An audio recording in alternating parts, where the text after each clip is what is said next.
asalaamaaleykum Sénégal asalaamaaleykum Podor ndax suñu gan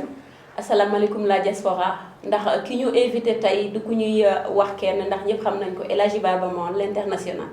moom la ñu invité fii ci premier site d'information di leral.net mu nekk l'invité de la rédaction le premier numéro d'ailleurs ñu di ko ci gërëm di ko wax bismillah moom Baba Maal sama plateau nag wéetuma ci ndax dama ci ànd ak sama frère muy Massène Diop xam naa damay bàyyi sama invité muy El Hadji Baba Beydi Maal mu nuyoo ak téléspectateur u Leral TV. mooy maa ngi leen di nuyu yéen ñi ma dalal fii ci Leral TV di nuyu képp ko xam ni ko war nga mën a seetaan bu xam naa ni waa diaspora dinañu seetaan bu baax a baax en tout cas c'est un réel plaisir pour moi d'être avec vous ñëw pour waxtaan ak yéen ci li nga xam ni moom la ñu seq l'information ak façon bu mu mënti doon je suis vraiment très satisfait d'être ici. Absolument. Vraiment content nañ trop si li ñu la dalal comme on a l'habitude de le dire yow fierté nationale mais tamit internationale. Je pense que dañuy dugg rapidement si waxtaan bi 8 mars prochain am na lu muy symboliser yow gis nañ la nga way African Woman 8 mars bi day symboliser tam journée mondiale de la femme mais aussi dafa symboliser beneen mbir mooy maanaam le 8 mars da ngay delluwaat stade Amadou Barry stade Amadou Barry foofu ak ñu bari ñoo ngi la ko doon laaj ban contexte ak yan particularité ren la événement bi. Bon maa leen di gërëm ci loolu parce que ça me donne l'occasion ma yégal waa Sénégal davantage que am na benn mouvement boo xam ne bi c'est pas un mouvement politique ni un mouvement de contestation c'est un mouvement du développement continuité la ci li nga xam ne moom laa doon def depuis toujours et pendant 30 ans le Dandi la Ñuul a toujours joué au stade Amadou Barry mais toujours c'est ay promoteurs la yoo xam ne c'est des groupes d'associations ou bien des associations de développement de localité du Fouta wala du Sénégal ñooy ñëw ni Baba Maal comme Dandi la ñu ko tudd kaay joué ñu recettes yu ñu ci mës di am yépp nag mi ngi doon dem dans le développement muy ay tool ay cases de santé ay maternité ay école ay salle de classe donc def nañ ci ay jéego yu bari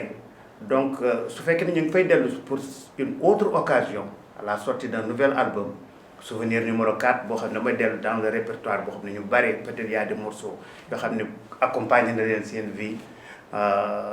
ñu war ko génnee mais en même temps bon l'occasion fait le larron donc il y a la sortie de l'album mais il y a aussi l'anniversaire du mouvement Nanka donc daaw bi ñuy def lancer mouvement bi c'était le 8 mars au King Fahd Palace mais j'avoue que bi ñu créer mouvement bi ma wax ko ñu leeral ko jigéen ñi ñoo ci njëkk a ñëw donc il y a une forte mobilisation des femmes ce qui fait que donc ñu choisiroon le 8 mars il y a 1 an ñu dellu au stade Amadou Barry donc pour recélébrer mais cette fois-ci pas au King Fahd Palace parce que dañu bëgg a dem vers les populations yoo xam ne ñoom moom mouvement bi ñoom laa bëgg ñu approprier mouvement bi par le mouvement c'est l'agriculture l'élevage la pêche donc sàmm la napp ak mbay mais li koy gunge mooy culture bi nga xam ne man moom laa yëngatu ak l'accès aux nouvelles technologies parce que c'est des expériences yoo xam ne am naa ko avec beaucoup d'associations beaucoup d'ONG le système des Nations Unies Oxfam International donc yoo xam ne saa ñu toogee di waxtaan me disent que bon nañu appesantir sur le fait que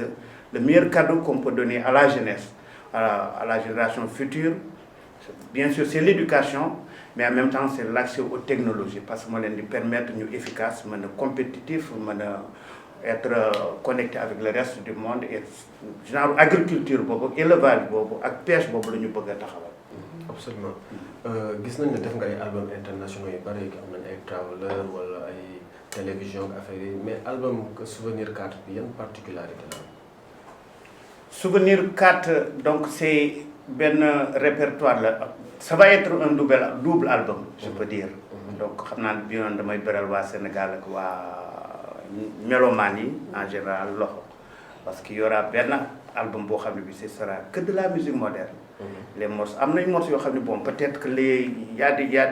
des responsables yu nekk dans leur bureau wala nekk ci seen kër di sëy buñ ko déggal dinañu wax ndeysaan morceau bi ko Baba Maal génne lii la may fàttali par exemple waraar lu fa am soxor kir ganax des trucs comme ça mais il y a d'autres albums parce que dama am répertoire boo xam ne bi dafay am ñaari public am na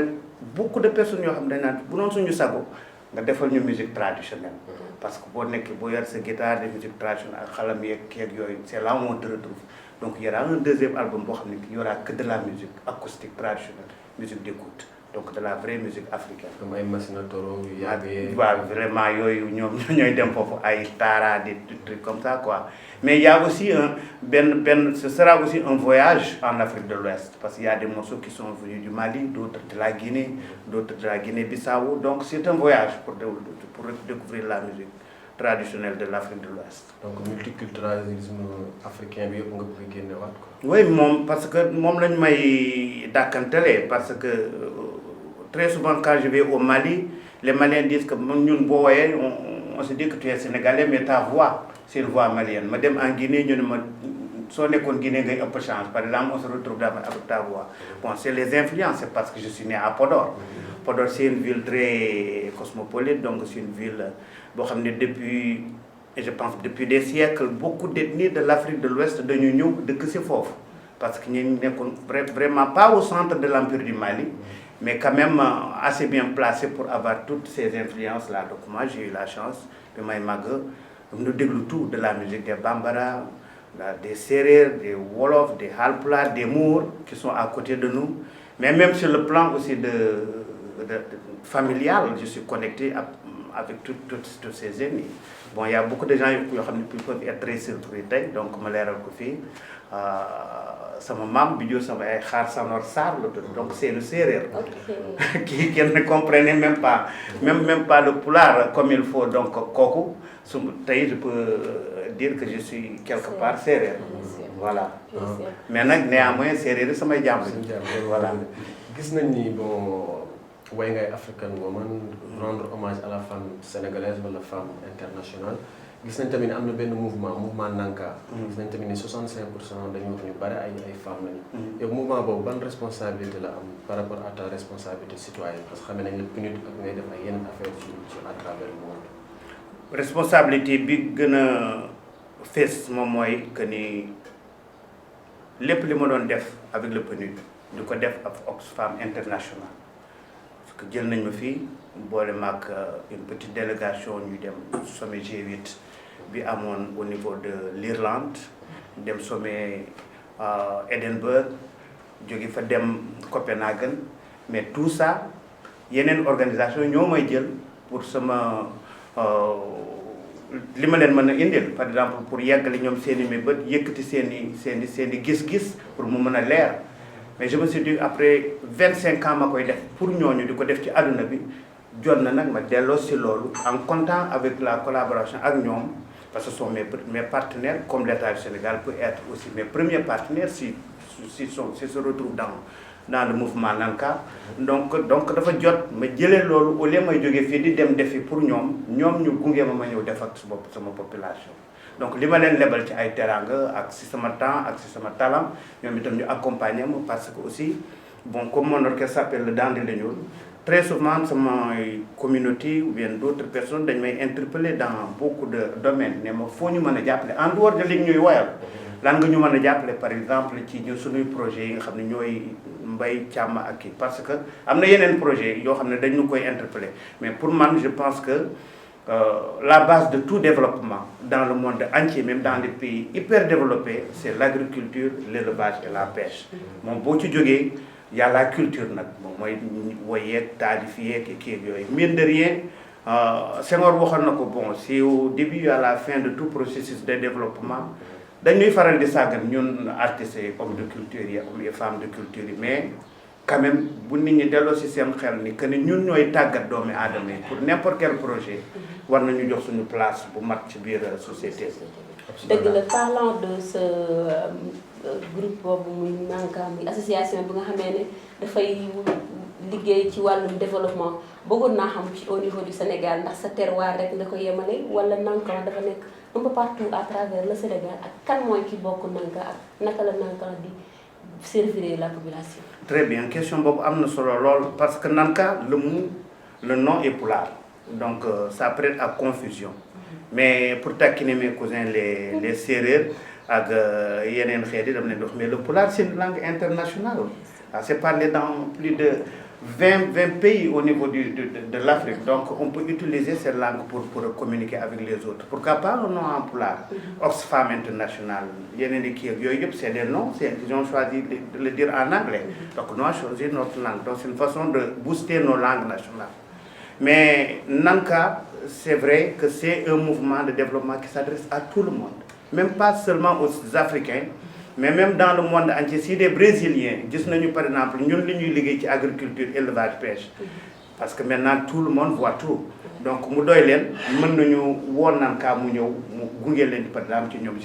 donc c'est au-delà même que du Sénégal, c'est ouvert au monde entier. C'est une organisation internationale. Comme ben ñaarel bi Nanka c'est biñu ko njëkkee lancé il y a 2 ans il y a eu dans la première semaine plus de 7000 personnes qui ont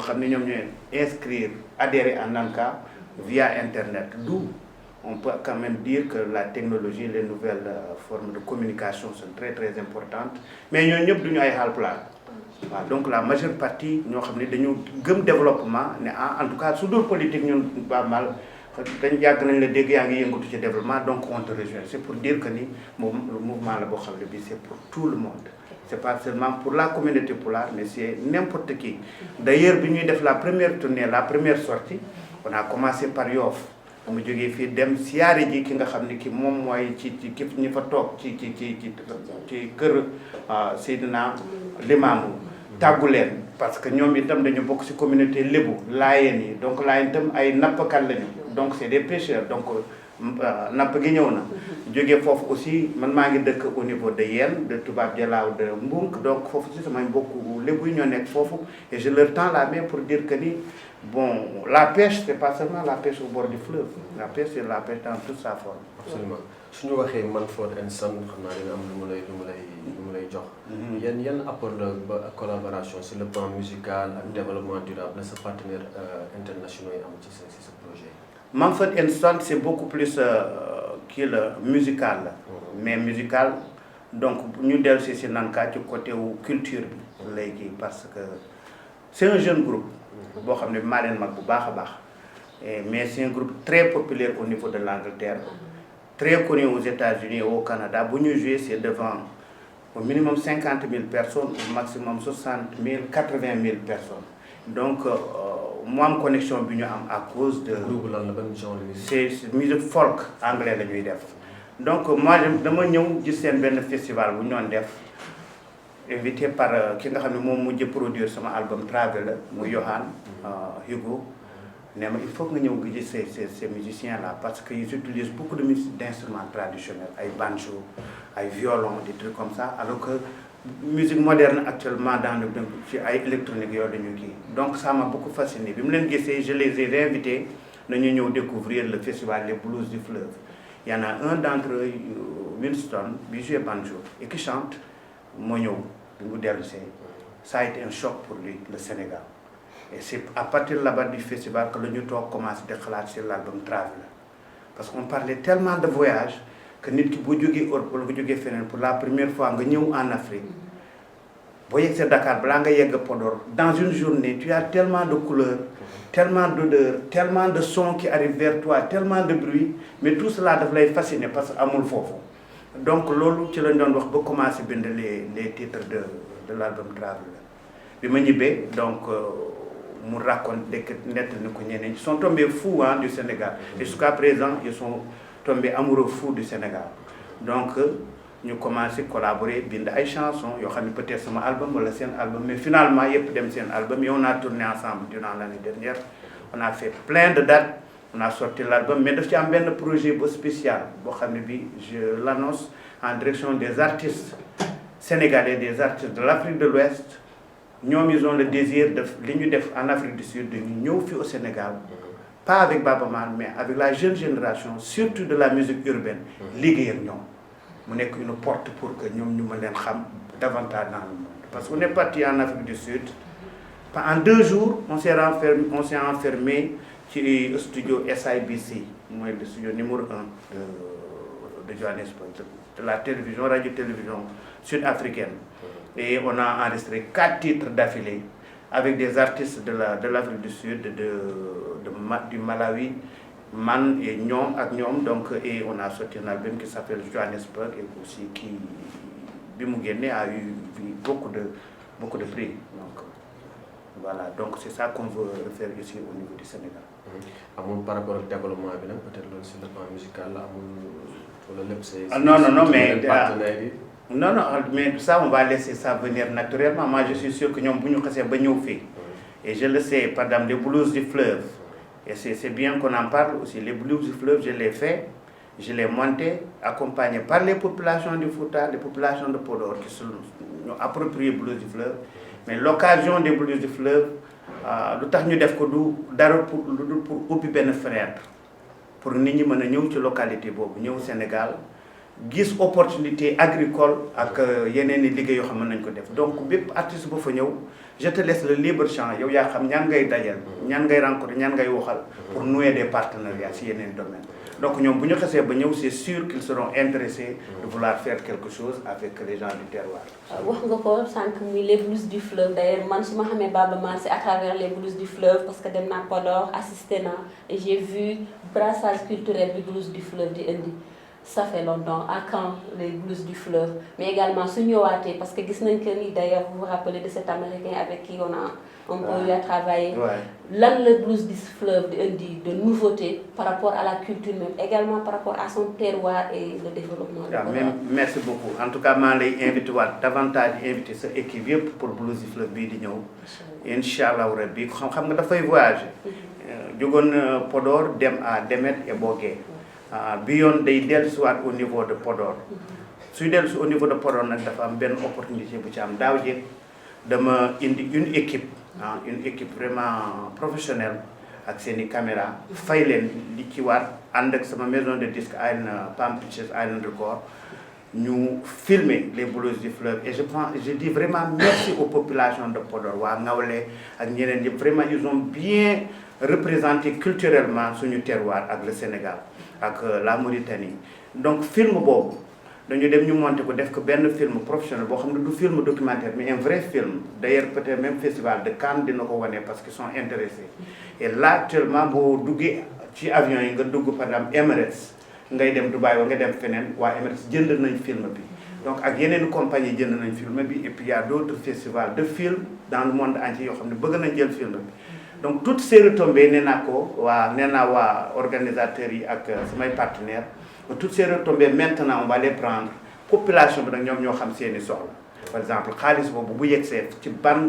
ci développement lañ ko bëgg a def su dee école la ñuy def wala maternité la ñuy def wala dañ koy dimbale jigéen ñi wala ça dépend loolu ci population parce que c'est leur blues du fleuve man initiateur la mais su neexee ñoom ñoo ko neexal voilà. Bon, beneen question bu ñu la laaj mooy maanaam suñu gisee sa album yi comme ay télévision ay travelers gis nañu c'est très éloigné maanaam si style bi nga doon njëkk def mais bu wala musique la nga xamee yow foo Baaba Maal fu mu toll actuellement si carrière musicale xam nga man soo bëggee natt Baaba Maal même man sama bopp soo ma bëggee natt sama bopp yenn saa yi damay xaw a du ma réer sax mais damay xaw surprendre sama bopp man dama nekk artiste boo xam ne bii dëgg la j'aime beaucoup la musique traditionnelle parce que loolu laa gëm mi ngi bokk ci fiiral musique traditionnelle ak musique bu ma dul woon dégg ci rajo yi par exemple may dégg ay James Brown Wilson Pickett ak yeneen kii di ko dégg ci rajo yi mi ngi bokk ci fiiraange boobu mi ngi bokk ci lu tax ma dugg ci musique quoi avancé dem école des arts dem Paris jàngi jiwaat dellusiwaat mais néanmoins dem naa école aussi jàng naa ci mon baccalauréat dem un peu à l'université dem conservatoire et je me suis dit que ni bon moi je suis le résultat entre Baaba Maal boo xam ne bi il est nourri de cette nourriture culturelle traditionnelle mais en même temps njàng ak tukki moom ma façonné donc si kii boobu laa nekk mais booy tukki itam dafa ubbi sa curiosité so saa yu may voyager lépp lu ma dégg sonorité bu ma dégg puisque je suis musicien daf may interpeller musicalement et je veux dama koy bëgg a xam am na nag loo xam ne il faut ñu leeral ko Traveler wala télévision sorewul musique africaine de dama koy faral wax même les journalistes yi may interviewer à l'extérieur je leur dis que la technologie nous permet ñun africains yi loo xam ne lu mënuñu ko génnee traditionnellement ci sunu musique parce que suñuy instruments yi amul loolu kora amul loolu xalam amul loolu sabar amul loolu tamu amul loolu benn instrument amul de la génne par exemple le bruit du vent à part peut-être flûte wala yu demee noonu mais yàlla indil nañu technologie on peut espace boobu nga xam ne sooy déglu musique africaine traditionnelle da nga koy xaw a déggaale wala nga koy imaginer mais ñun avec l'électronique mën nga ko jëli donc électronique boobu ñun la ko yàlla defal donc ñun ça nous permet de nous exprimer davantage et puis boo dégloo par exemple le morceau télévision du dara lu dul peut-être dama ko jouer ci clavier avec twist un peu nag ci côté technologie bi mais kii la rek am na benn gamme boo xam ne si les pulaar l'utilisent les bambara l'utilisent mooy accord xaaso lañ koy wax ça vient de la vers le Tambacounda vers Kaay Bakel comme ça boobu laa ko wooyee manaya wo jalimena jalidigira comme boobu c'est la même mélodie que j'ai chanté que j'ai interprété en anglais en truc c'est la même chose donc boo gëstoo ci biir rek tu écouteras de la musique traditionnelle mais jouer avec des instruments modernes. suñ la waxee yow par rapport à say héritiers parce que ak li nga incarné yeelaa bi dem peut-être Grammy Awards naroon nañ ko kii ak Big Fresh jiitu la. tey jii sa héritier yaakaar nga ni Baaba Maal am na ay héritiers yu dëgër par rapport ak style bu muy def surtout fi nga yóbbu la barre très haute parce que télévision yaa ngi koy wax mais suñuy seetaanee clip bi peut-être am na ñu muy xaw a dérouté quoi duñu comprendre trop. Ouais mais je peux même revenir sur lu tax ma bind télévision et c'est bien. c'est télévision. maa ngi bind ci benn guddi boo xam ne bi dama ne woon Afrique du Sud Oxfam International dugal ma par surprise ci benn émission boo xam ne Big Brother House 15 minutes laa def ci biir émission de télé-réalité yooyu bi ma yegsee si biir les jeunes ils étaient surpris et Baaba Maal comme ça ñii ñu ngi bokk Namibie ñii Zimbabwe ñii Afrique du Sud ñii Kenya et on m'avait demandé su ma yegsee naa discuter ak ñoom à propos de l'éducation l'importance de l'éducation donc mais ma génn ci émission bi 15 minutes après je repars à mon hôtel ma taal télévision di continuer suivre kii bi et je vois à partir de 20h nga xam ne ci laa génn ci émission bi jusqu'au lendemain à midi bi may jël sama valise di dem ay l'aéroport pour dem Londres ma gis ci suuf Baaba Maal a raison l'éducation est importante ñi nekk foofu bu ñu génne nañ promouvoir l'éducation ma ne tiens donc la télévision peut avoir un impact comme ça nous on a besoin de cette télévision là de télévision boo xam ne bi day indi nit ñi ñu discuter sur des choses importantes télévision du dara lu dul loolu donc ci la ñu commencé nag toog di waxtaan ci loolu ba génnee mélodie bi ma bind texte bi télévision donc mais pour revenir ci héritiers yi je dis que tous les jeunes artistes haalpulaar et tous les artistes sénégalais parce que le Sénégal c'est un pays de culture un pays boo xam ne surtout dans le mouvement hip-hop moi je compte beaucoup sur les jeunes yoo xam ne ñu dans la musique urbaine parce que dimbale woon nga waa PBS ak Island Records. exactement c'est des gens qui en veulent c'est des gens qui ont besoin de prouver c'est des gens qui yoo xam ne dafa am lu bari lu ñu bëgg a wax dafa am lu bari loo xam ne benn combat bu ñu bëgg a mener donc déjà motivation boobu loolu ça me rassure des na nag et je le dis très souvent que li nga xam ne moom moo des pour les artistes les jeunes la jeune génération comme musique quoi qu'on dise dañ ci bëgg ñoom tedd donc boo ci bëggee tedd il faut nga wax business il faut que ñoom ñu xam business de la musique et ça je pense que wax naa ko waxaat ko y a une faute qui nous incombe à nous y a un travail boo xam ne ñun ñi nga xam ne yàlla may nañu ñu yegg ci yenn niveau yi war nañu quelque part ñu arrêté suñuy activité ñu toog ñu waxtaan ak xale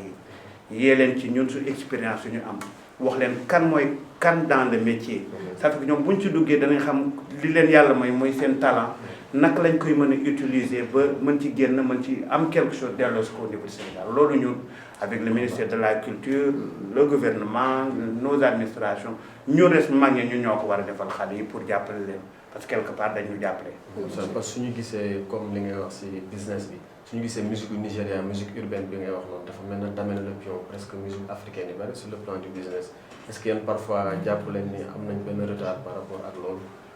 Non, c'est pas un retard. Il y a eu un moment aussi, nous avons le pion. Il y a un moment où, bien qu'il y ait eu Fela, il y ait Kingston et Adi et à ce moment, il y a eu les musiciens de l'Afrique de l'Ouest francophone. Nous avons Ismaël Lo, Youssouf, nous Angélique Kidjo et Salif Keita. On a été bien présents, mais c'est des hauts et des bas de la musique. Un avantage, c'est la langue, c'est l'anglais. Ouais. Et le showbiz qui constitue. Il y a beaucoup de choses yoo xam ne l'anglais dafay dimbale mais anglais bi aussi c'est pour tout le monde suñ ko jàngee rek dañ koy mën d'autant plus que nous les Sénégalais yàlla may nañu xel lu nu jàng dañ koy gaaw mokkal. Je pense que xale yi dina ci gis seen yoon. beneen question peut-être du su musique. par rapport yéen da ngeen di éveiller les consciences parce que ñu ngi doon sax African Soul Rebel Baaba Maal gis nañu léegi Sénégal jikko yi yàqu na lu bari. y a l'indiscipline da ngay gis ay taximan da ngay gis aussi ay enregistrement WhatsApp ay des trucs pornographiques. yéen en tant qu'artiste ak seen implication citoyenne yow lan nga leen di digal par rapport ak jikko yi ñu mu yàqu au Sénégal. nañ dellu ci ay repères. et je pense que il faut que ñu promouvoir ay symboles pour les jeunes. C'est vrai que aussi parfois les jeunes ils veulent bien faire mais n'ont pas de symbole, ils n'ont pas de repères. Donc ci système d'éducation et ce qui war nañu delloo si histoire du Sénégal wane que ni par exemple démb ak bërki démb ni ñuy jëlee ñenn ñi idéaliser leen ñun am nañ fi ñoo xam ne ñu itam liggéeyal nañu askan wi ci cosaan te nag loolu du liggéeyu démb liggéeyu pour toujours la parce que ku liggéeyal dëgg du pour démb wala tey liggéeyu pour toute la ville mais ñooñu la ñu war a valoriser seen ay action bu ñu ko metti à la face des jeunes les jeunes dinañ mën a xam ne ñu aussi am nañ ay repères donc dinañ mën a siggi ñoom bu baax xool l'avenir en face balaa ñuy dem di copier leneen ñu kii ko ñu dellu si ñoom seen repères. yan symbole nga bëgg expliquer daan na gis peut-être Tara nga yàgg di koy di ko valoriser. yan symbole actuellement la ñu war a présenter Thierno Souleymane Baal qui a fait la promotion par exemple de la démocratie. Avant même la Révolution française moom moo njëkk a damné nañu démocratie lu am solo la donc décentralisation yooyu yëpp dafa dugg ci ay kii yoo xam ne moom dafa ko tëroon si ay charte mais pourtant il y a beaucoup de jeunes qui ne le savent pas dañ naa rek xëy na c'est une figure historique ñooñu la ñu war a delloo si nga xam ne au-delà même du Sénégal mais de l'Afrique de l'Ouest am nañ les chartes de Kouroukan-Fougan yoo xam ne par exemple bu ñu wax les droits de l'homme loolu yëpp mën nañu wax xëy na ñoom ci loolu la ñu sukkandiku indi ko mais il faut que ñu jàngal ko xale yi ba ñu gën ko xam mais am na beneen kii boo xam ne man dama koy faral di wax ma ne nous la chance qu'on a eu et moi je dis que j'ai eu que mes parents surtout sama waajur bu góor à chaque fois ils prenaient le temps woo njabootam toog waxtaan ak ñoom donc que ça soit ci kër yi que ça soit ci école yi que ça soit ci koñ yi je pense que ñi gën a mag tuuti nañ jël temps jox ko xale yi dellu si waxtaan ak ñoom c'est vrai que la technologie il faut qu'on l'utilise mais ñu accompagner leen pour ñu utiliser à bonne échéance. nan nga mën a expliquer yow Baaba Maal Youssou Ndour Ismaël Lo nga xam ne ñoo dem jusqu'au sommet am image irréprochable pourquoi léegi jeune génération bi mënuñu am loolu est-ce que même c'est dans la même veine li ngay wax léegi pourquoi yéen ngeen am image de marque bu dëgër boobu génération bu si topp amuñu ko. et pourtant xale yi ñu ngi góorgóorlu de. waaw mais amuñu waaw mais xale yi ñu ngi góorgóorlu mais c'est vrai que les époques ne sont pas les mêmes tentation yi duñu benn. Aspiration yi duñu benn instrument yoo xam ne bu la neexee bu la naqaree day jaar sa kanam duñu benn maintenant il faut surtout de l'accompagnement waaw il faut que ñu accompagner il faut qu'il soit assisté il faut que ñu kii faut pas que les adultes baissent les bras il faut qu'ils continuent à éduquer tant qu'ils le peuvent. Alors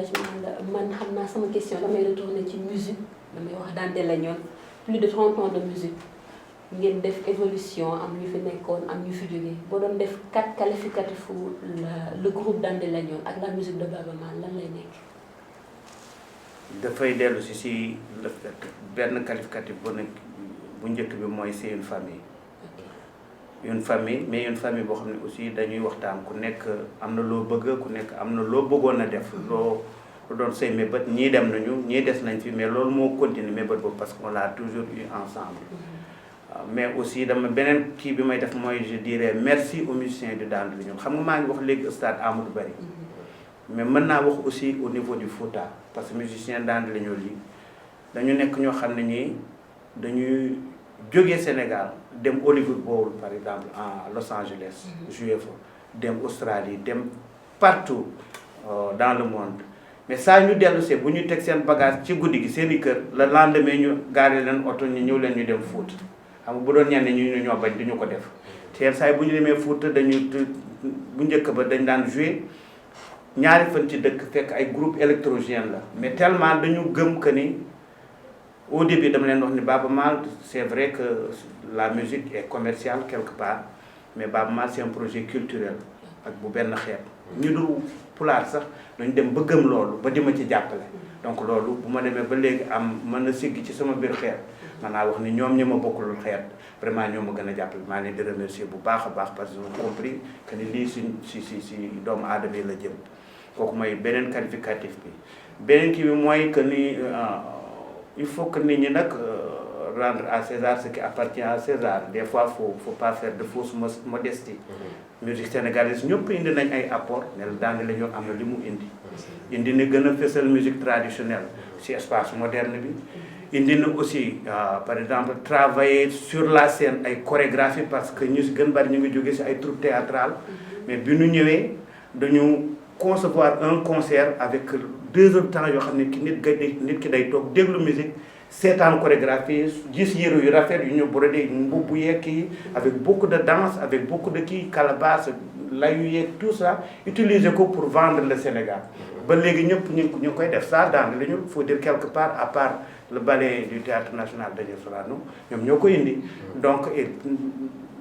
c'est bien de le rappeler des fois parce que musiciens mënoon nañu wax ne ñun dañoo taxaw rek ak suñu guitare ñu jouer dem mais ils ont été des artistes comme moi et ça il faut vraiment le noter. est-ce que suñuy jël yow temps yi def sax benn voyage Israël suñu doon wax Baaba Maal mu prononcé wu par rapport à la géopolitique internationale actuellement ñooy gis Amérique am na président bu bees wax ji bare na trop ak fu ne am na ay problème yow actuellement le monde en tant que défenseur des droits de l'homme lan nga xalaat ci géopolitique mondiale. Mais moi, j'ai sorti un album qui a répondu à ça avant même l'arrivée de Trump. Traveler. Partout, il faut me dire, dès la promotion de l'album Traveler, j'ai dit que Traveler, c'est le voyage. Le voyage, moi, leçon aduna bi gëna fort man nga tok sa kër ngay voyager surtout actuellement. Parce que boo toogee sa kër nga taal sa télévision wala nga jël sa DVD nga teg documentaire mën nga tukki ci dëkk bi nga xam ne moom la ñu fa la ñu tourné documentaire nga jàng lu bari donc tu voyages dund ci boppam boo ñëwee ci àdduna ba bi ngay génn àdduna yàlla na yéex da ngay tukki parce que xamoo kan ngay dajal xamoo looy doon xamoo looy am xamoo fooy dem xamoo fii da nga tu voyages donc tout est voyage dans le kii mais bu njëkk voyage dafa neexoon comme dans le morceau Bouyal nga xam ne la dame la balaa muy tukki jabar jëkkër dafa toog di ko seetaan gis ko muy commencé def ay fuddën di lettu di passé ay yéreem di defar ay jaarom pendant tout un mois ba Bouyal yegg si mu dugg ci biir bateau bi dem voyage donc ça c'était un voyage c'était agréable dem boo voyage dem ba yegg Saint-Louis wala yegg si beneen dëkk nga jël le temps def fa 2 jours 3 jours am na benn contrainte dem seet say mbokk tu te fais des amis tu vois le paysage tu vois comment adduna ni mu rafetee parce que yàlla ni mu ko defee dafa rafet lépp ngi fi loo xam ne war nañ contempler war nañ ko seetaan war nañ ko bànneexoo yàlla def na ko loolu mais voyage léegi dafa changé parce que léegi les gens sont forcés de partir comme Syriens yi parce que xeex moo fa nekk seen i njaboot amatuñu lu ñu dundee école amatul y a de la violence de l'agression njabootu groupe famille la ma jógee dem voyage bu ñu yegsee si beneen de comme ñu ñëw en Europe aussi ñu leen fi duggeen fi dugg donc ça damay je dis que ni mais mën nañ ko fixer si tout ensemble mooy doomu aadama yëpp comme ni ñu defoon par exemple pour finir l'apartheid ñun ñoom ñu yëkkati suñuy baat ñi war a wax ñi war a bind ñi war a woy donc nit ñi ñu envoyer message boobu nag ci ñi nga xam ne ñoom ñooy leaders yi ñoom ñooy prendre les décisions mën nañ dellu ci si voyage bu njëkk bi mën nañ dellu si jàmm boobu donc moom laa woy ci l'album Traveler loolu dong la moo tax ci fin bi. poésie amul ay mbiru poésie. si ci fin bi j'ai vu le morceau War and Peace et j'ai utilisé un poète pour mu wax la guerre avec ses méfaits li nga xam ni bon ndox la waroon boo xam ne dafa waroon tuuru nekk ndox potable war a nit ñi naan mu nekk ay rangoñ yu tuuru yu tàng jër mais dans tout ça et dire à la fin ma tëjee ko le morceau Peace muy paix Kayra donc il y a un morceau traditionnel mooy le monde entier après toutes ces années toutes ces décennies de violence le monde entier amul dara lu ñu bëgg lu dul nañu dellu si jàmm ak salaam ñu noppal un peu suñuy xel ak suñuy xalaat mën a dugg dans une autre époque. avant ñu jox parole bi Khady moo terminé yow way nga kii damay ñëwaat si African Women parce que 8 mars oblige yaa ngi xam Women of the World comme ñu ñëpp ay fans lañ. ban hommage ngay rendre la femme en général peut-être la femme sénégalaise mais jigéenu àdduna bi yëpp tey soo leen doon rendre hommage avant le 8 mars bi di ñëw. Oui, mais elles sont toutes. Par exemple, Africain, tu es le soleil, tu es la mer, tu es la vie. Mais pour l'Afrique, dañuy faral di wax wala man damay faral di wax avec